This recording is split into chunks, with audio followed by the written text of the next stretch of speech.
Hello, friends, and welcome to Empower You 2 podcast. I'm your host, Natasha Paris, and I'm excited because you are in the building with me. You can be anywhere in the world, but you have chosen to be here with me, and I am so humbled and appreciative. Let me tell you about this show. Each and every single week, we continue to empower you to greatness that is truly going to help you, whether you are a person that have experienced a heartbreak, have gone through a divorce, or have endured levels of trauma of any kind, or you're just a person trying to rebuild their life and themselves, and now you are finally ready to live a life full of abundance, joy, and peace, then this show is for you. So with that said, thank you again for being here. I am extremely grateful. I'm excited to be on this journey with you because together we are empowered for greatness. You ready? Let's go. Hello, my friends, and welcome to the Empower You 2 podcast. I am your host, Natasha Paris, the mental health therapist expert, as well as the empowerment strategist. I am super excited, as always, to come before you to really empower you, as well as inspire you for greatness. What I note too often in my field as a licensed clinician, as an entrepreneur, as a woman, as a mother, that life can continue to life, right? It will continue to life. And so it's so important for us to be in a place where we are taking control over that situation or that thing that is attempting to control us. So with that said, welcome to the Empower You 2 episode 56, my friends. 56. And I'm super psyched about this actual episode because it's going to speak to many of you. Well, that would be the hope, that it resonates with you, because the goal is to get you to a place where you become the best version of yourself. But before we jump into this episode, you know what I say. I often say, please share this episode. If this resonates with you, please share it with as many people as possible. In addition to that, I want you to go to your favorite social media platform, particularly within the podcast circle. And I want you to hit that 5-star button and leave a review on why it resonated with you. All right. So today's episode 56, it is entitled Tips on Decreasing Burnout When You Are in a Demanding Career. I'm going to say that again.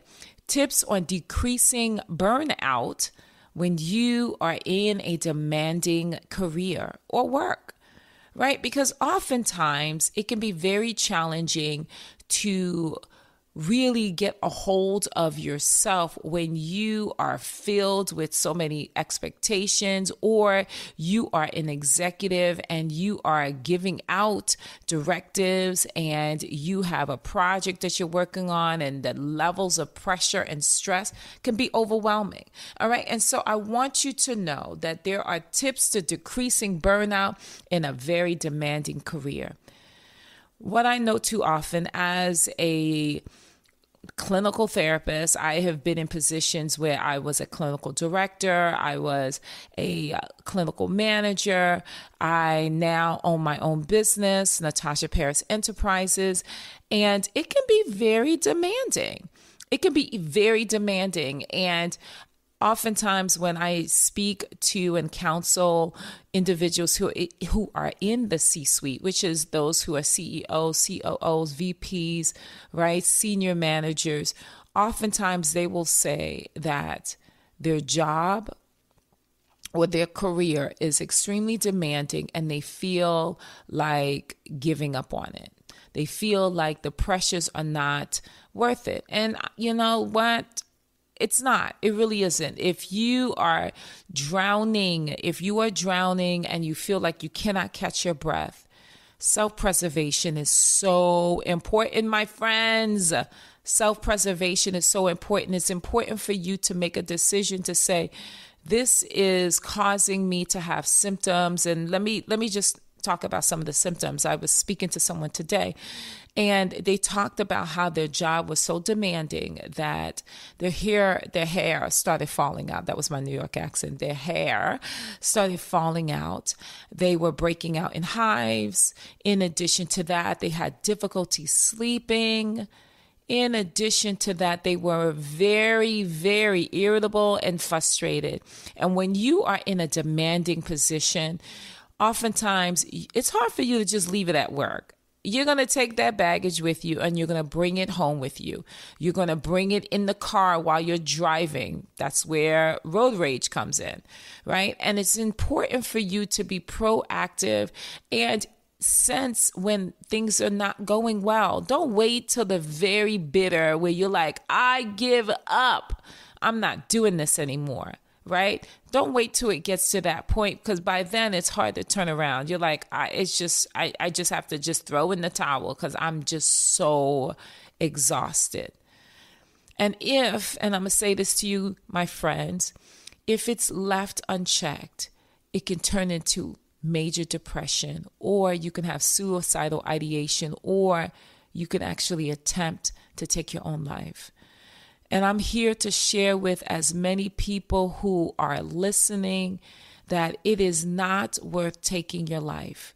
There are tips and recommendations that I will give to you today that will help ease the pain, the feelings of being overwhelmed, that can lead to burnout, where you just throw in the towel, when it comes to your work or when it comes to your life. And I don't want you to go there, because I'm here for you. Natasha Paris, the clinical mental health therapist expert, is here for you.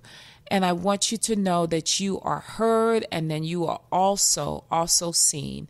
And so today, let's jump right into these tips. And so if you do not have a pen or paper, I would advise that you take some notes down. Take some notes, okay? And also apply it today. These are practical, not rocket science tips. These are practical recommendations, things that I've recommended for all of my clients who are experiencing burnout.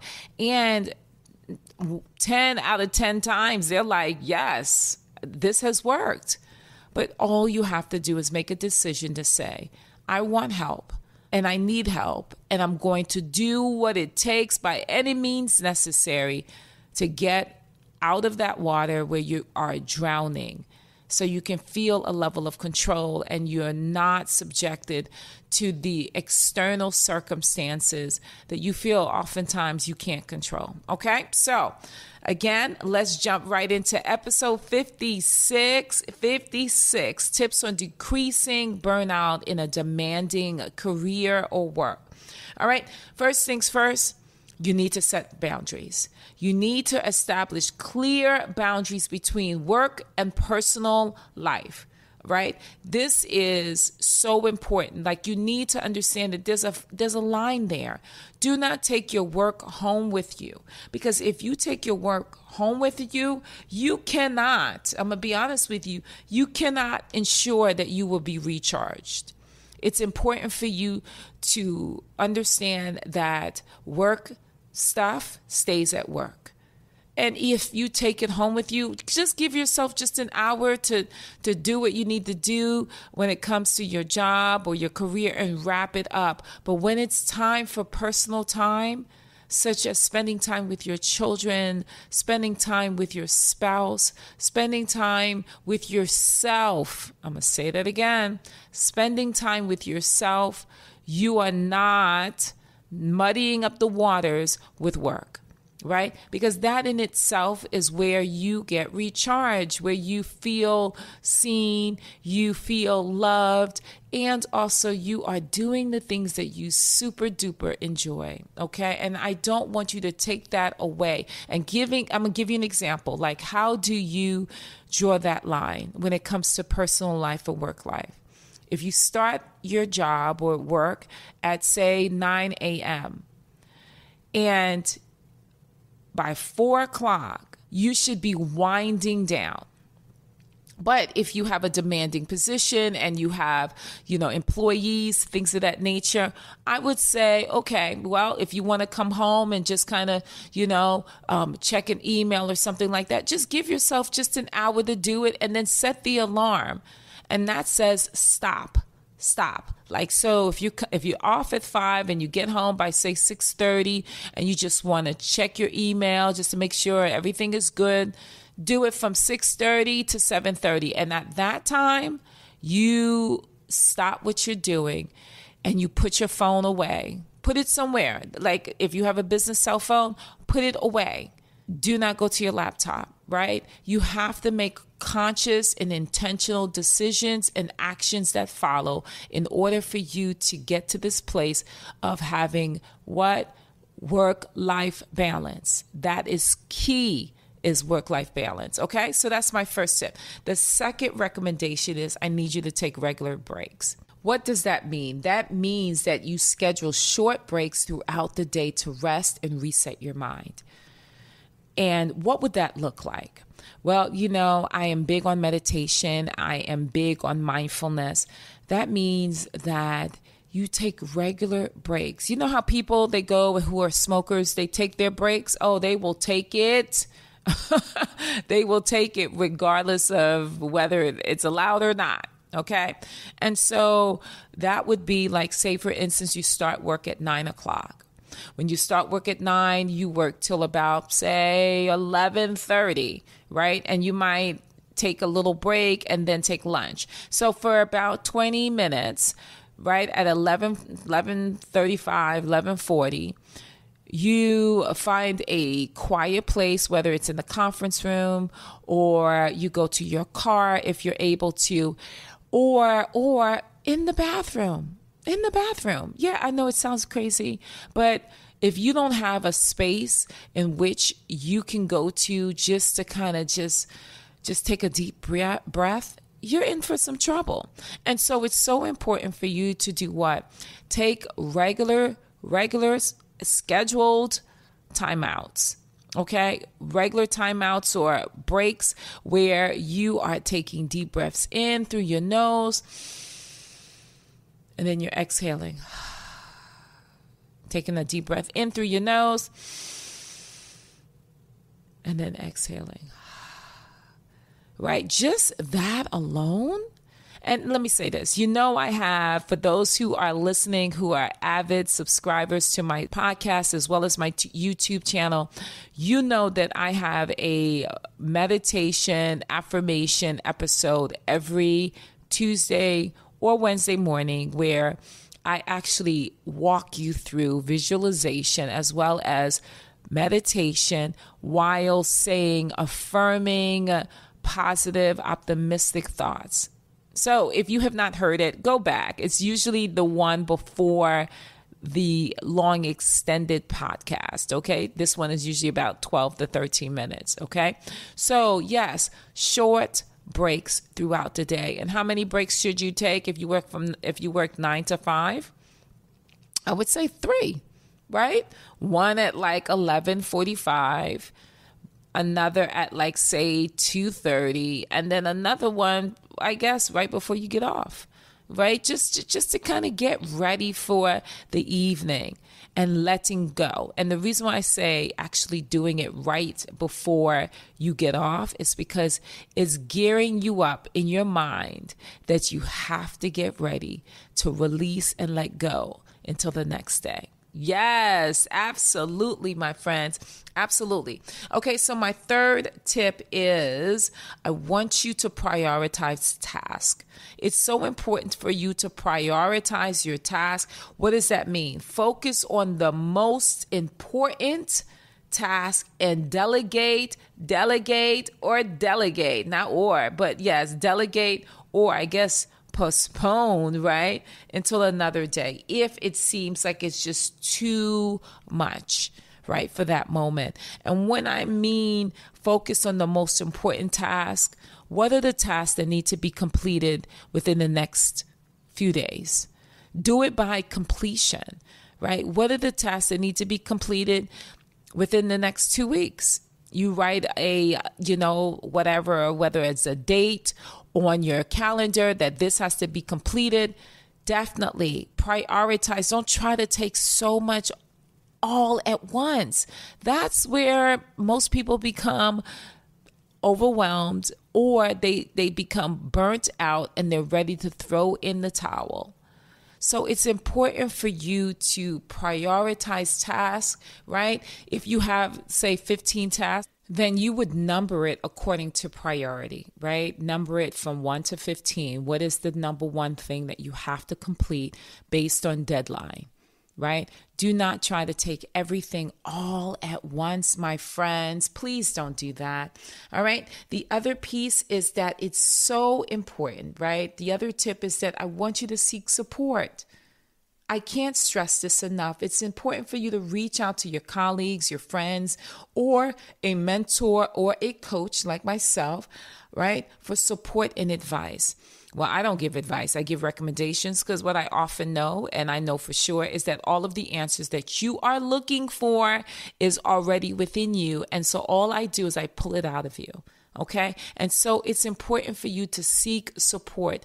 Do not battle this all alone. It is very exhausting, and the quickest way to burn out is to do everything all by yourself without delegation and expect things to be perfect. You're expecting that project to be perfect. You're expecting that meeting to be perfect. You are expecting that people will receive you and trust your opinion. Sometimes that's not always the case, right? And so it's so important for you to be in a place where you seek support and you have a community of individuals who want the best for you with no hidden agenda, right? And so that is a recommendation, and take it and run with it. Seek support. My fifth point is practice self-care. I've been saying this throughout my entire season, my first season of this Empower You 2 podcast, that is so important for you to engage in activities that bring you not happiness, but joy. Joy cometh in the morning. Yes.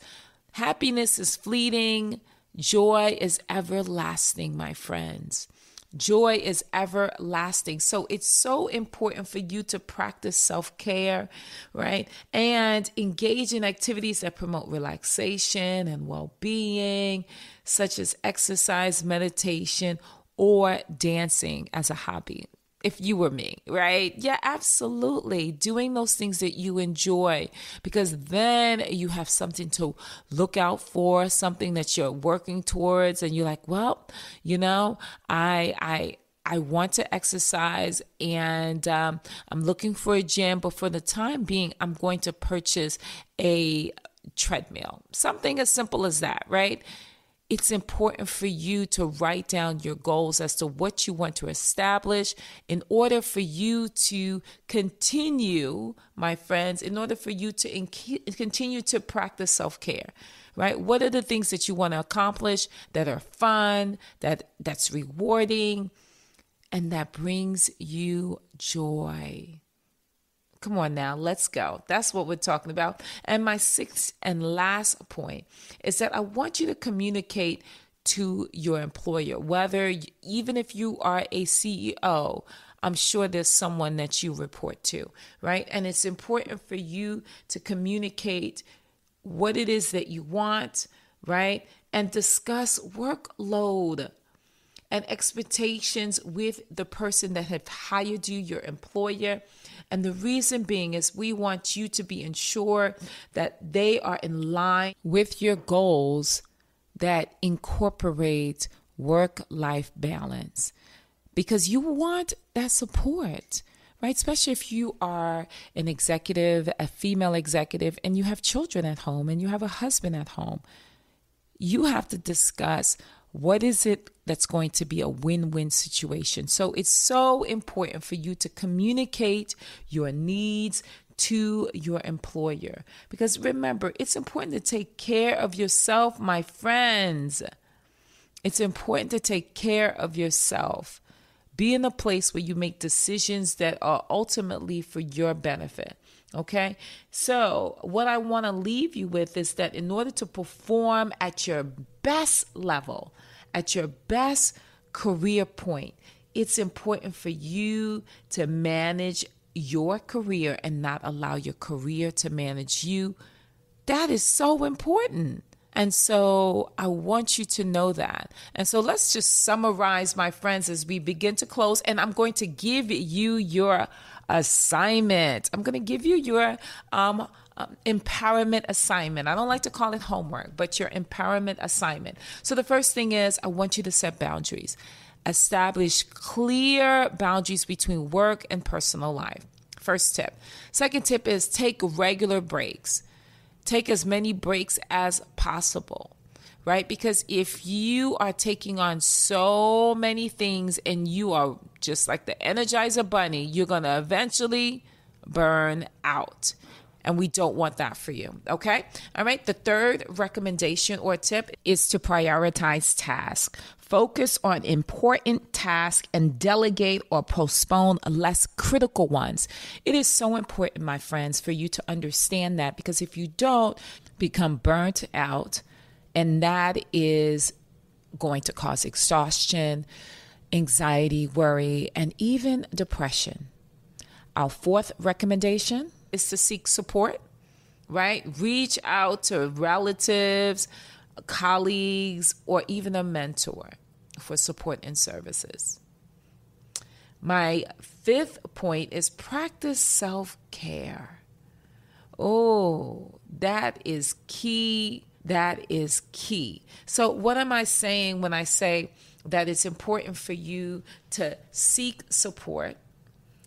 Fifth, practice self-care. Engage in activities that promote exercise, meditation, right? Loving on yourself. Making a decision to practice self-care. And my sixth and final point is communicate, right? You're going to communicate with your employer by discussing your workload and the expectations, and you'll be able to share what that is, as well as you'll be more confident about who you are. So absolutely, absolutely. So what is the empowerment assignment? What is that? Well, let me just say this. It's very simple. The empowerment assignment is, I want you to write down all of your tasks that you have to complete this week. Not next week, this week. When you do that, what you're doing is you're writing it down, you're visually seeing it, and you're holding that person or yourself accountable. So as I said before, it is so important for you to prioritize tasks, and that is your empowerment assignment. Write down all of the things you have to get done and then put a number next to it. And that is what's going to be key. And I'm glad that you are willing to do the empowerment assignment. So with that said, my friends, as we close, I want you to remember it's important to take care of yourself in order to perform at your best and avoid burnout in a demanding career. Right? It's so important. And so I want you to hit that 5-star button, and I want you to leave a review and share this with as many people as possible. Okay. Thank you so very much for all that you do and who you are. And as I often say, I want you to be what? Empowered for greatness, because without greatness, there's no you. And without you, there's no greatness. See you in the next episode. Bye. If you are loving this content and our time together as we become empowered for greatness, and you want to connect with me more, I would love for you to come and check out my Self-Empowerment Scholars.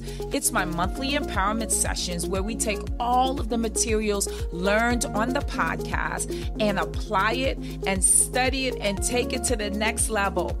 So join me over at Empower You, the letter U, 2, right? The number 2.com/join, or you can text the word empower to 571 571-464-6511. That's text the word empower to 571-464-6511. Also, if you've ever gained an ounce of wisdom or the episode resonated with you, I simply ask that you do 4 things. The first is I want you to subscribe right now if you have not done so already. The second is I want you to hit that 5-star button on your favorite platform. The third is I want to hear from you. I want to hear your feedback. I want to hear how it has resonated for you. In addition, the last, I want you to share this message with someone. It allows us to spread the message of empowerment to those who are desperately in need. So I look forward to seeing you on the next episode, and I want you to be what? Empowered for greatness. See you soon. Bye.